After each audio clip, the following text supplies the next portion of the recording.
Dr. Vijayalakshmi, Senior ENT Specialist, as mentioned earlier. So I hope all of you are fine and safe. I feel really proud and happy. First and foremost is that I am alive today. So I am very happy that I went through this COVID-19 outbreak and I was the frontline warrior. It was the most amazingly interesting part of my life, important and meaningful part of my life. So as actually in the month of the days, what I underwent, as I would just explain to you. As a doctor, it is work more and, you have to put more of your practical knowledge. So in the month of December, my work was routine, seeing patients, normal patients, doing surgeries and everything. But then in the month of January, towards the end, I had gone on a cruise. There was a lot of importance was given on hand washing, on use of sanitizers, and checking the temperatures on and off. And I thought it was part of the cruise, and I was enjoying myself, and I didn't think that anything is going wrong. Once I came back from a holiday and got back to work, I came to know that China has declared that from the Hubei province, a new viral flu has started. And by January, the WHO had declared it as a global emergency of international concern. And that's how, everything, we started becoming alert. And our, just like all other countries, even India, started training, like from center and state, all the officers, our lab technicians, our subordinates, everybody were trained about the do's and don'ts of COVID-19 and how we have to test and how we have to isolate the patients in case they are positive. So that was in the month of February, actually, from Kerala, the first case was reported in India. And from Karnataka, Bangalore, there was one person who had returned from US and he turned out to be positive. So, and day by day, even his contacts were positive and there was an explosion of the COVID-19. So I would like to divide my experience into three phases, in the month of March to May, what I underwent. So there were the initial days of COVID-19 outbreak. Everything was new to us. It was a totally new experience for us, though we have faced many challenges in the past. But this was totally different because it was spreading from China to, imagine, I work about 2 hours away from Bangalore. It's a taluk level place. So there it has come, the virus has come. So I didn't have cases for a long time, actually. So all were surprised because we were doing a good amount of testing and no cases were getting positive. One fine day, a man from Chennai who had returned had gone to the market and he returned and he turned out to be a positive person in my place. And I had done the throat swab and the nasopharyngeal swab for him. And I felt, and all started congratulating me. Of course, I felt good for my good work that I have detected a case in my area. But then again, just like any other country or any other place, the number of cases started multiplying. And so we were getting worried. And in those days, the initial days, we didn't have a protective kiosk to do the testing. And being an ENT specialist, I was made to do the swab testing. I was made to come every day. And we had to do the throat and the nasopharyngeal swab on the suspicious cases. And of course, if one turns out positive, their contact tracing and the community we were doing. So it was due to the lockdown, we didn't have the mode of transport also. I have walked a lot to reach my destination. Sometimes I used to go by my own vehicle, sometimes by carpooling. And even my own colleagues, sometimes they used to hesitate to take me into the vehicle because I was doing a lot of swab testing. So that because whether I'm wearing a mask, whether I was careful enough while doing the swab testing, so each one was worried that they're going to be infected. So that was the situation there, and we were also doing for the immunocompromised patients swab testing and the nasopharyngeal testing. And later on, we were treating them in our own hospital. We had made a COVID ward, and we were treating them. But then it was not safe to keep them there because the number of cases were increasing. So then the next way is like from the month of June to October, we had lot of cases, and we had to isolate these patients somewhere. So the government had recognized some government hostels, and we were made to stay there and give a service. So next to the hostel only, they had given us an apartment, and we had to leave our homes, we had to leave our family and go and stay there and serve the people. So initially, the first day of my going, mine was the second turn to go into the COVID, to serve the COVID positive patients. And that time, the first day, actually my eyes were filled with tears. But then I was the team leader, so I cannot show my emotions to my subordinates. So I was very cautious, but not fearing. Basically, I'm not a fearing person. I always like to help the needy and the poor. So I got into the I from my home. I reached my destination. Ambulance was waiting for me. All the staff were waiting with all the equipments, and we had gone there.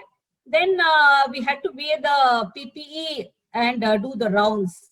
So personal protective equipment itself was very, stressful, and it was very suffocating. We could not breathe sometimes, and we had to, because it contains a gown, it contains a headgear, it contains goggles, the N95 mask, and the shoe covers. So in case we want to adjust our mask or the goggles which were fogging, we could not do it because we were protecting ourselves, and so that others don't get infected. Even while staying inside the apartment, also with my colleagues, also with my subordinates, also we could not share a cup of tea or food, like we because each one were thinking that other person is infected, and we were cautious and taking care of ourselves. So we were doing the testing, and every day morning we had 3 rounds. We used to wear the PPE and go inside and see the patients. Not only making them comfortable physically, treating them for the COVID-19, but also making them comfortable, because many of them had left their homes. Some were very old people, some were adolescents. They had left, and some were small children. Children usually very less. We didn't have much, but parents were positive and knew, an infant will be negative, but that infant they could not leave at home, and they were keeping them also there. So that was the situation. So making them comfortable that way also. There were 2 incidences which I would like to share with you people when I was attending on this COVID-19 positive patients. One was like that day I was feeling little uncomfortable. So my staff said, "Madam, we will just go in and see the patient. We'll just see if in case it's needed." They were just touching, they were just checking the oxygen saturation of a person, and he started collapsing. I was not wearing any protective equipment. No, just a surgical mask I was wearing, not even an N95 mask. I ran to his rescue, and I just didn't bother that I'm not protected. I started giving CPR, and I saved his life. So that was a happy moment for me, and he recovered, and we gave him enough oxygen. There's one more situation when we received 22 patients at one day, and I was wearing this PPE for 3 hours. So, it was very suffocating, and we treated, because they had, that is from one particular village where they had attended the funeral, and all became positive. Many of the family members of one particular family and different families, they're positive. So those are the 2 situations.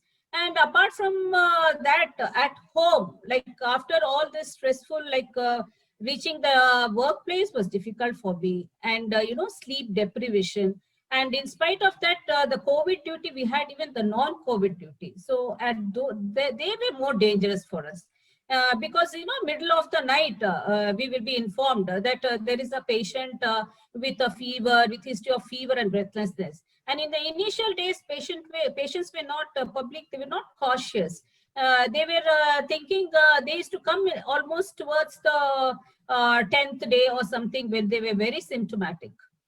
They had lot of fever, they had cough, and they could transmit the disease more to others. So that was the situation. So in the middle of the night, maybe at 1 o'clock or so, when I get an information like this, I used to wear my PPE, everything, and go and see the patients.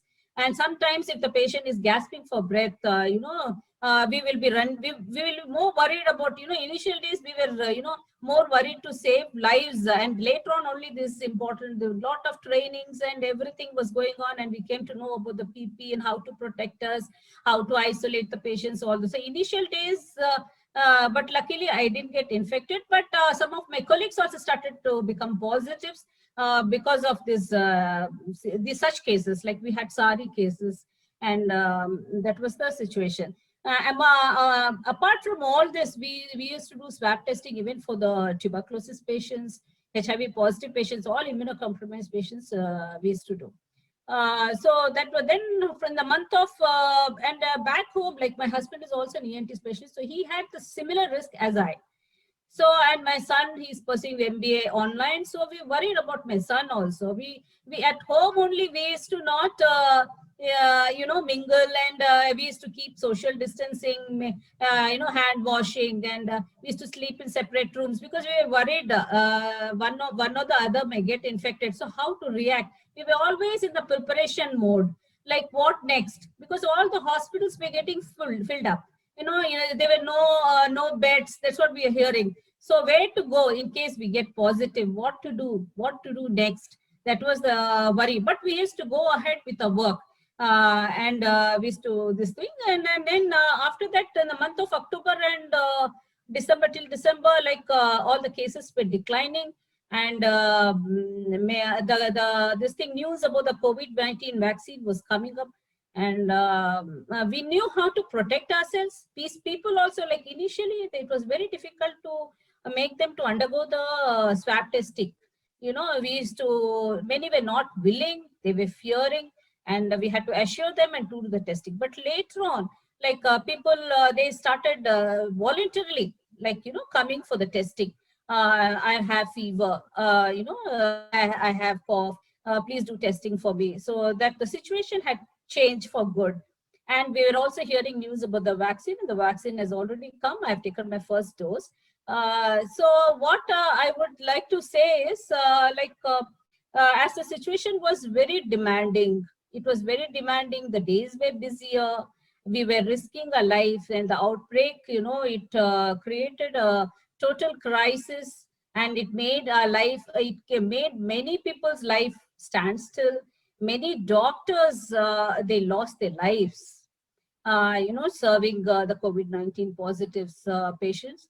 And we were, there was no time to relax. There was, whenever we even, we didn't, all the D days were celebrated at home, in the vicinity of a house. No mingling, no meeting. I have not met my relatives for the past since the COVID-19 outbreak. I have not seen them.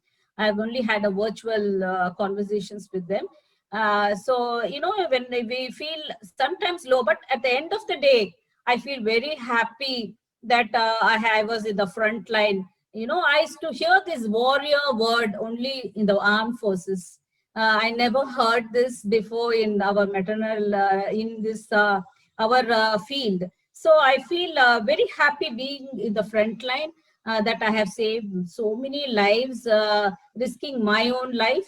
And I feel totally happy, and I don't regret, even though I had hardships, I had stressful days, I had sleep deprivation. Even a minute, I don't feel that, I have lost something. I have only gained. I feel very, very happy serving these people in the forefront, and saving so many lives. Patients, even now, they come and they thank us. So that satisfaction is enough for a doctor to survive and go ahead in his or her life. So I feel very happy. And another thing I want to add is, because of this COVID-19 outbreak, there was a lot of behavioral changes. In the sense, like the more hygiene has come into India, most personal hygiene. People are taking care of themselves, and they are more aware of the disease, And because many people have taken their vaccines, they are ready to take the vaccines. So I feel in a way it has brought a lot of changes in India. So I'm happy for that. And this was actually an extraordinary situation, and this was an extraordinary response what we gave. It has never happened in my whole of my career. So it is very new to me, and I feel really happy. In fact, I have even traveled in vegetable vans, because there was no transport. So I had to go in, manage myself to go there, and somehow I have to reach my workplace, and I have to be for the people. I have to serve them. I have to, make them comfortable. That was my priority, in spite of all odds, what I had undergone as in this outbreak. So I'm happy, and I'm also happy to be part of this TED Talk. I would actually be always in the forefront in future also, and I am ready to serve people at all times, and I'm there for them. That's what is my message.